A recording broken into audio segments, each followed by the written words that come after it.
Meaning ఉంది, merit ఉంది. మీరు ఎంతమంది డిస్కరేజ్ చేసినా నేను ఖచ్చితంగా రాజకీయాల్లో చేస్తాను. నేను ఖచ్చితంగా యూత్ తరఫున యూత్ ఇంట్రెస్ట్ ని ప్రొటెక్ట్ చేయడానికి, మీ భవిష్యత్తును ప్రొటెక్ట్ చేయడానికి అవినీతి మీద పోరాటం చేస్తానంటుంది. కాబట్టి అటువంటి భాగ్యశ్రీ లాంటి వాళ్ళని మీరందరూ కూడా మీ కాలేజీలోనే కాదు, మీ సమాజంలో కానీ, మీ జిల్లాలో కానీ ఎక్కడి నుంచి పుట్టుకొచ్చిన ఇటువంటి వాళ్ళందరినీ కూడా ఎంకరేజ్ చేయాలి. రిటైర్డ్ అయ్యారండి. అతను ఇక్కడే మన కాళహస్తిలోని అగ్రికల్చర్ ఆఫీస్ లో వర్క్ చేస్తున్నారు. నేను అప్పటి వరకు ఎప్పుడు ఎస్టిమేట్ చేయలేదు, కానీ అప్పుడే వెళ్ళి చూశాను. తన ఆఫీస్ లో మొత్తం 48 మెంబర్స్ ఉంటే అందరూ నేను ఇది గ్రేట్, ఈ క్యాస్ట్ తక్కువ అని మాట్లాడటం లేదు. జస్ట్ ఏదో నా తరపున నాకు కొన్ని ప్రాబ్లమ్స్ ఉంటాయి కానీ నేను వాటిని ప్రభుత్వానికి చెప్పుకోవాలి కదా పెద్దలందరికీ. ఆ విధంగా ఒక మాట చెప్తున్నాను. మా అంకుల్ ఒక్కరే ఓసీ, మిగిలిన వాళ్ళందరూ ఎస్సీ ఎస్టీ. అందరికీ ఇలా వాళ్ళకే రిజర్వేషన్ పెట్టి ఇస్తుంటే ఎప్పుడో అది తక్కువ ఉందని చెప్పి అందరికి ఇచ్చారు. ఎప్పుడో అంబేద్కర్ గారు వాళ్ళందరూ మనం వాళ్ళకి రిజర్వేషన్ పెడితే అంటే వాళ్ళు పైకి వస్తారేమో అని ఇచ్చారు.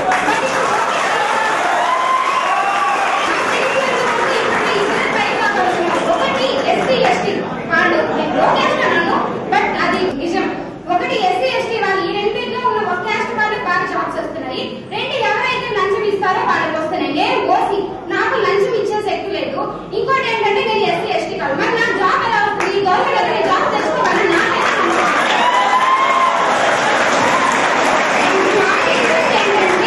ఇంకనైనా ఎప్పుడు 60 years అయిపోయింది మనకి స్వాతంత్రం వచ్చి. ఇంకనైనా ఆ క్యాస్ట్ ఫీలింగ్ కొద్దిగైనా తగ్గిస్తే మాలాంటి వాళ్ళు ఓసీస్ కూడా డబ్బు లేని వాళ్ళు కూడా బాగుపడతారు కదా. జరిగిన డిబేట్ చాలా బాగుంది, చాలా ఇంట్రెస్టింగ్ గా ఉంది. క్లియర్ గా ఫ్యాక్ట్స్ మాట్లాడారు. అవినీతి మీద పోరాటం చేయడానికి తన రాజకీయాల్లోకి వెళ్తాను అనేది ఎంత నిరుత్సాహపరిచినా కూడా తనకు ఉద్యోగం వస్తుందనే అవకాశాలు కూడా పెద్దగా మెరుగ్గా కనపడటం లేదు. ఇప్పుడు మీరు మాట్లాడండి.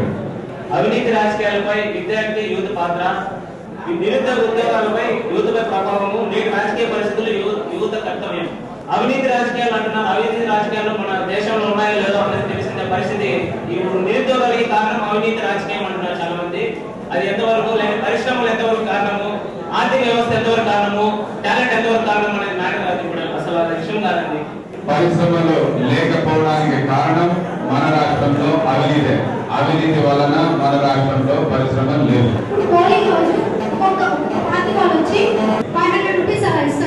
మనం ఆ రోజు డబ్బుల కోసం తీసుకుంటాం. అది జస్ట్ 4-3 days వరకు తీసుకోవచ్చు.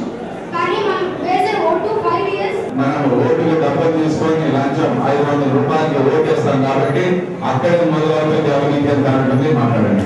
100% లో దాని ఓటు హక్కును దాన్ని రిసీవ్ చేసుకునే వాళ్ళు చాలా మంది ఉంటారండి. ఒక యూత్ చేస్తే సరిపోతుంది.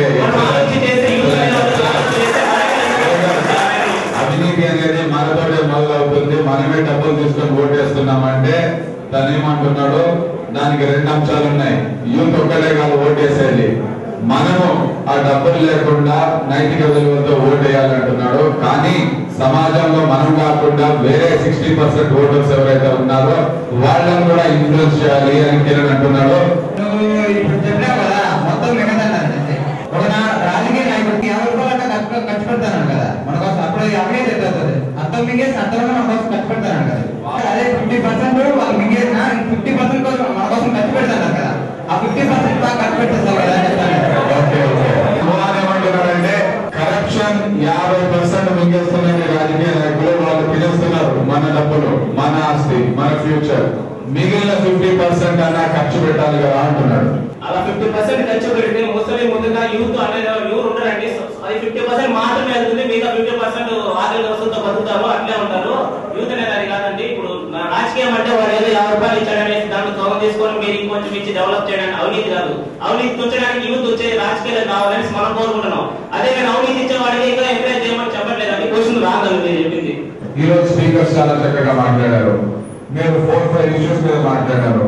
ఫస్ట్ అండ్ ఫార్మోస్ట్ నిరుద్యోగ సమస్యకు పరిష్కారం, పరిశ్రమలు రావాలి.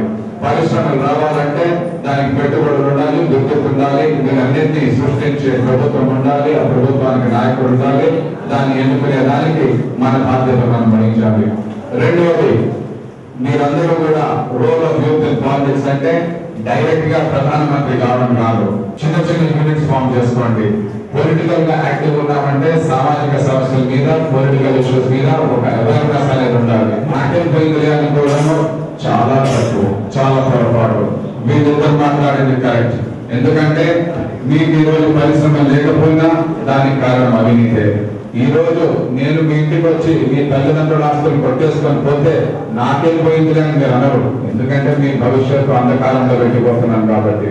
ఆ విధంగానే మీ సంపద, దేశ సంపద, రాష్ట్ర సంపద దోచుకొని పోతుంటే నాకేం పోయిందిలే అనుకుంటే మీ భవిష్యత్తు దోచుకొని పోతున్నారు. కాబట్టి మీ భవిష్యత్తును మీ చేతుల్లో తీసుకొని, మీ కంట్రోల్లో తీసుకొని మీరు కాపాడుకునే అవసరం మీకుంది. లేకుంటే మీరు అడుగుపెట్టబోయే భవిష్యత్తు అంధకారంలో ఉండే రిస్క్ కూడా ఉంది. ఇట్లాంటి పరిస్థితుల్లోనే ఈజిప్ట్ తరహా విప్లవాలు వచ్చాయి. ఈ విప్లవాలన్నీ కూడా యువత నుంచి వచ్చాయి, స్టూడెంట్స్ నుంచి కూడా వచ్చాయి. అటువంటి పరిస్థితులు మన దేశంలో రాకూడదు, ఖచ్చితంగా మన రాష్ట్రంలో కూడా రాకూడదు. ఎందుకంటే మనం ఒక ప్రజాస్వామ్యంలో ఉన్న దేశం.